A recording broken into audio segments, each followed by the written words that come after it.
Hi നമ്മളിപ്പോ ഇതാ ഷിമോഗയിൽ എത്തിയിട്ടുണ്ട് കേട്ടാ. ഇവിടെ മോശമില്ലാത്ത ഒരു നല്ല റൂം ഇട്ടിട്ടുണ്ട് അല്ലേ സുധി? നമ്മള് ഫസ്റ്റ് ഇട വന്നിട്ടല്ല റിസോർട്ടാ നോക്കിയാ, ഒരു ജംഗിൾ റിസോർട്ട്.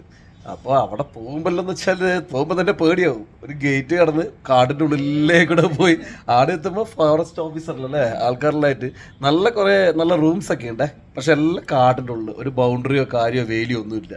ഇത് കണ്ടപ്പോൾ തന്നെ അച്ഛന് പേടിയായി, ശ്രദ്ധിക്കും പേടിയായി, മോനും പേടിയായി, പിന്നെ മക്കളെ പേടിയായിട്ട് പരക്കം പേടിയായി. നമ്മൾ ഈ റൂം ബുക്ക് ചെയ്തൊക്കെ ഞാൻ പറഞ്ഞേ വേണ്ട കേട്ടാ, മക്കൾക്കെല്ലാം ഭയങ്കര പേടി.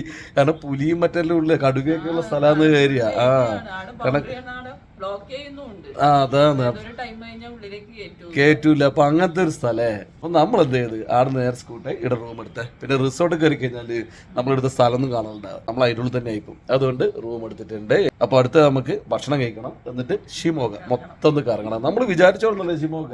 ഇവിടെ എത്തുമ്പോ നമ്മള് ഇങ്ങോട്ട് വരുമ്പോ നമ്മൾ വെച്ച് മൊത്തം ഒരു അള്ളിപ്പാട്, ഒരു മനുഷ്യന്മാരും ഇല്ല, അങ്ങനത്തെ ഒരു സ്ഥലേ. ഇവിടെ എത്തുമ്പോൾ ഗംഭീര ടൗൺ അല്ലേ. ഇവിടെ മലബാർ ഗോൾഡ്, കല്യാണം, അങ്ങനെ വലിയ വലിയ ജ്വല്ലറിയും വലിയ വലിയ ആയിട്ട് ഭീമയിലായിട്ട് അങ്ങനെ വലിയൊരു ടൗൺ ആട്ടാ. സെറ്റപ്പാണ് ഷിമോഗ. ഇനി ഇവിടുത്തെ ടൂറിസ്റ്റ് ഏരിയ എന്താണെന്ന് അറിയില്ല, അവിടെ പോയി നോക്കിയതിനും കാര്യങ്ങളല്ലേ. പിന്നെ ഇന്നലെ നമുക്ക് നല്ല അനുഭവമായിരുന്നു. ഇന്നലെ നമ്മൾ മൂകാംബിക ഉണ്ടായേ, അപ്പോൾ നല്ല ദർശനം കിട്ടി. ശ്രദ്ധിക്കുക അല്ലേ, സ്പെഷ്യൽ പ്രസാദം അവിടെ പോയി. എന്താ ശ്രുതിനെ കണ്ടപ്പോൾ തന്നെ അവർ പറഞ്ഞ് ഇങ്ങോട്ട് സൈഡിൽ മാറിയെന്ന് പറഞ്ഞിട്ട് നമ്മളൊരു സൈഡിലാണ് നിർത്തി. എന്നിട്ട്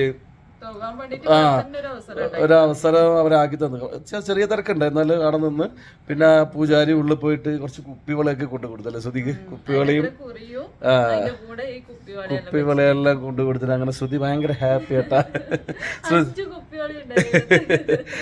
അപ്പൊ ശ്രുതിക്ക് ഇപ്പൊ ഇങ്ങനെയാണ്, അമ്പലത്തിൽ പോയി കഴിഞ്ഞാൽ ഒരു സ്പെഷ്യൽ പ്രസാദങ്ങളൊക്കെ കിട്ടും. ഇവിടെ നമ്മള് കൂത്തുപറമ്പ് ഒരു തെയ്യം കാണാൻ വേണ്ടി പോയിട്ട് ആടുന്നൊരു തെയ്യം ശ്രുതിനെ മാടി വിളിച്ചിട്ട് കയ്യിലൊരു 20 ഉറുപ്പിക എടുത്തിട്ട് പറഞ്ഞ് ഇത് കയ്യിൽ വെക്ക്, എന്നിട്ട് മനസ്സിലാകുന്ന ആഗ്രഹം വിചാരിക്കും. അടുത്ത പ്രാവശ്യം ആഗ്രഹം സാധിച്ചിട്ട് വാങ്ങാൻ ആടുന്നു പറഞ്ഞു. അതുപോലെ തന്നെ അന്ന് മൂകാംബിക കേട്ടാ. എന്തായാലും മൂകാംബിക യാത്ര മുതൽ ഇങ്ങോട്ടേക്കുള്ള എല്ലാം നല്ല നല്ല അനുഭവങ്ങളല്ലേ. വേറെ ബുദ്ധിമുട്ട് കാര്യമൊന്നും ഉണ്ടായിട്ടില്ല. എന്താ ബുദ്ധിമുട്ട് എന്നെ വെച്ചോ ഉണ്ടായിരുന്നല്ലോ. അച്ഛൻ ഛർദിച്ചിട്ടില്ലേ?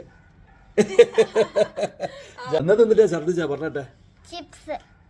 തിന്നിട്ട് ഒരേ ഛർദി വയ്യ, തിന്നതെല്ലാം കളഞ്ഞ് വരുമ്പോ ആകെ ഒരു ബുദ്ധിമുട്ട് അച്ഛനെ ഉണ്ടായിരുന്നു. ഇന്നുണ്ടല്ല ഒരു വിശേഷ ദിവസമാണ് നമുക്ക് അല്ലേ സുധി? നമ്മളെ ജാനുവിന്റെ ബർത്ത്ഡേ അല്ലേ? ജാനു ബർത്ത്ഡേക്ക് എന്തല്ല നമ്മൾ പ്ലാൻ ചെയ്തേ? നമ്മള് അച്ഛട്ട് എന്നാ പ്ലാൻ ചെയ്ത? നമ്മള് സീക്രട്ട് അല്ലേ? അപ്പൊ ഇന്ന് കേക്ക് കൂടി പരിപാടി ഉണ്ടായി. പിന്നെ ജാനുവിന്റെ ബർത്ത്ഡേ മാത്രമല്ല, എന്റെ അമ്മേന്റെയും ബർത്ത്ഡേ ആണ് ഇന്ന് കേട്ടാ. അപ്പൊ രാവിലെ തന്നെ നമ്മൾ വീഡിയോ കോൾ ചെയ്തല്ലേ ജാനു? എന്റെ ഹാപ്പി ബർത്ത്ഡേ പറഞ്ഞ അച്ഛമ്മയോട്. അപ്പൊ അച്ഛമ്മ ഹാപ്പി അല്ലേ അച്ചൂട്ടാ? അച്ചൂട്ടാ അച്ഛമ്മയുടെ ഹാപ്പി ബർത്ത്ഡേ പറഞ്ഞല്ലോ. പറഞ്ഞോ? പപ്പ ശ്രദ്ധിച്ചില്ലല്ലോ. അപ്പൊ അച്ഛമ്മയോട് ഹാപ്പി ബർത്ത്ഡേ പറഞ്ഞിട്ടുണ്ട്. അപ്പൊ ഇന്ന് നമ്മളെ മോളെ ജനിച്ച ദിവസമാണ്. നമ്മളെ മോളെ ഒന്ന് വിഷ് ചെയ്യണം അല്ലേ ജാനു? അപ്പൊ നമ്മളിതാ വണ്ടിയിലേക്ക് എത്തിയിട്ടുണ്ടേ. അതിനക്ക് നമ്മളെ ജാൻചോട്ടിന്റെ ബർത്ത്ഡേ ആണ്. അപ്പൊ ഒരു surprise gift കൊടുക്കണ്ടല്ലേ mummy?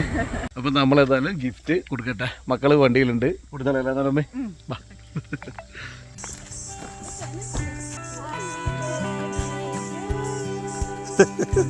Happy birthday to you.